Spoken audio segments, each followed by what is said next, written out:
हाँ जी, इस लेक्चर में हम देखेंगे जो MCS 31 है, इसका most important question of the block 1। ठीक है, तो फर्स्ट पॉइंट ये है कि MCS 31 एल्गोरिदम है। तो ध्यान रखना, ये एल्गोरिदम नहीं है, इस combination of more than one subject. Algorithm भी है प्लस TOC है, थ्योरी ऑफ कंप्यूटेशन। ब्लॉक 1 में मिनिमम 30 to 40 मार्क्स के पूछे जाते हैं। फर्स्ट यूनिट क्या है, एल्गोरिदम क्या है आपके पास। देखो भाई, किसी भी प्रॉब्लम को सॉल्व करने के लिए, ठीक है, ये प्रॉब्लम है, इसको सॉल्व करने के लिए हम क्या करते हैं, एल्गोरिदम डिजाइन कर सकते हैं। भाई ये इस प्रॉब्लम के लिए मे बी मल्टीपल आपके पास एल्गोरिदम हो सकता है कि नहीं। आप खुद सोचो, एक प्रॉब्लम के लिए मल्टीपल एल्गोरिदम हो सकता है। उस एल्गोरिदम में हमें बेस्ट चॉइस करना है।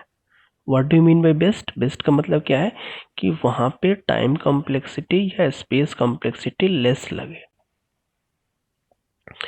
ठीक है, और एल्गोरिदम क्या होता है, किसी भी प्रॉब्लम को सॉल्व करने के लिए कुछ सीक्वेंस ऑफ स्टेप होता है, उसकी कुछ कैरेक्टरिस्टिक होती है। ठीक है, अगर मैं कैरेक्टरिस्टिक की बात करूं तो किसी भी एल्गोरिदम के लिए पहला कैरेक्टरिस्टिक होता है इनपुट।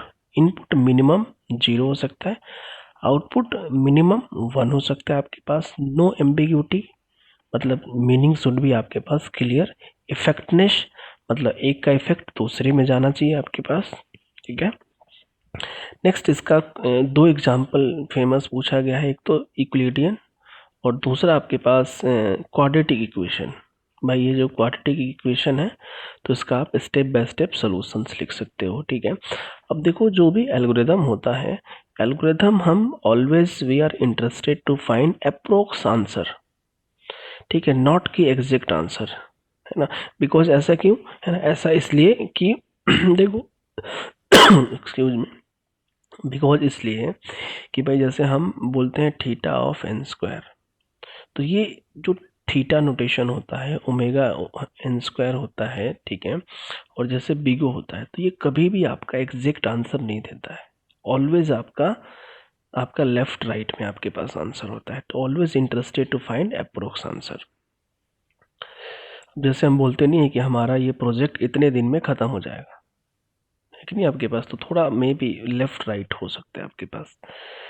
क्या, देखो नेक्स्ट आपके पास क्या है, यूनिट 2 में क्या है कि देखो एसिम्प्टोटिक नोटेशन है। ठीक है, एसिम्प्टोटिक नोटेशन क्या होता है, किसी भी एल्गोरिदम को, है ना,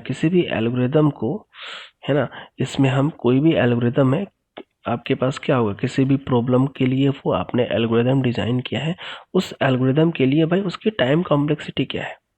तो टाइम कॉम्प्लेक्सिटी को एनालिसिस करने के लिए, देखो टाइम कॉम्प्लेक्सिटी को एनालिसिस करने के लिए एसिम्प्टोटिक नोटेशन यूज होता है।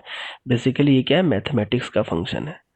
ठीक है, तो यानी ये बोल सकते हो, it is a mathematical function to find the time complexity of any problem.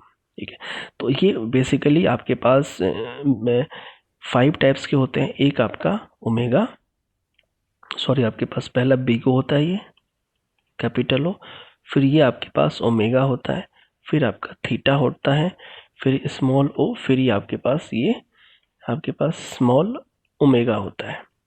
तो देखो बिगो का मतलब क्या है, देखो ये पहले देख लो, बिगो का मतलब होता है always worst case, always worst case.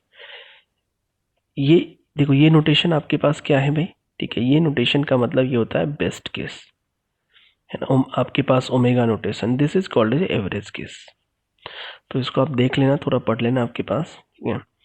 तो एक और क्वेश्चन पूछा जाता है, वह रनिंग टाइम, है ना, इसका रनिंग टाइम आपके पास प्रूव करो। ठीक है, जैसे मैं एक क्वेश्चन में लिखता हूँ आपके पास, जैसे देखो theta of n is equal to, यहाँ पे दे देगा थीटा एन प्लस 3, इसको प्रूव करो। ठीक है, कई बार आपके पास ऐसे क्वेश्चंस भी पूछे गए हैं, जैसे theta of n square is equal to theta of n square plus n plus 3। तो इसमें देखो, एक मैं आप लोग एक मैं ट्रिक बताता हूँ। देखो कभी भी जैसे मैंने लिख दिया एन स्क्वायर एन प्लस 3, तो इसमें हाईएस्ट टर्म क्या है, ये है ना, तो टाइम कॉम्प्लेक्सिटी ऑलवेज यही होगा आपके पास। थीटा लिख दो या फिर ओ लिख दो।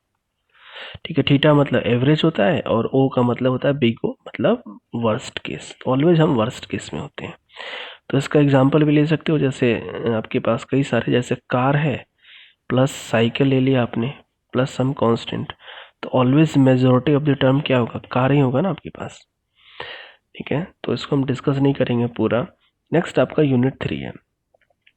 यूनिट 3 में क्या है कि जैसे फर्स्ट सॉर्टिंग हो गया आपके पास, सॉर्टिंग में मेनली है ना हीप सॉर्ट पूछा गया आपके पास। ठीक है, बट ये भी पूछा गया है मर्ज सॉर्ट और क्विक सॉर्ट। बेसिकली ये क्या है, डिवाइड एंड कॉन्कर का पार्ट है। What is the divide and conquer? किसी भी प्रॉब्लम को सॉल्व करने के लिए जब हमारा है ना प्रॉब्लम क्या है, कॉम्प्लेक्स प्रॉब्लम है यानी लार्ज प्रॉब्लम है, तो उस प्रॉब्लम को हम क्या करेंगे, डिवाइड कर देंगे। क्या करेंगे आपके पास, हम डिवाइड कर देंगे। फिर हमारा मर्ज सॉर्ट क्विक सॉर्ट आपके पास। ठीक है, ये बेसिकली डिवाइड एंड कंकर का है ना आपके पास एग्जांपल है। नेक्स्ट क्या है, देखो रिकरेंस रिलेशन। कई बार ये भी पूछा गया है what is the recurrence relation. देखो कभी भी आप टाइम कॉम्प्लेक्सिटी बनाओगे किसी भी, देखो टाइम कॉम्प्लेक्सिटी का मतलब क्या है, किसी भी प्रॉब्लम को सॉल्व करने के लिए क्या चाहिए, एल्गोरिदम। उस एल्गोरिदम का टाइम कॉम्प्लेक्सिटी हो सकता है। जैसे हमने लिख दिया, मान लो आपके पास T of N plus 2 plus some N, तो इसको आपको सॉल्व करना पड़ेगा ना भाई।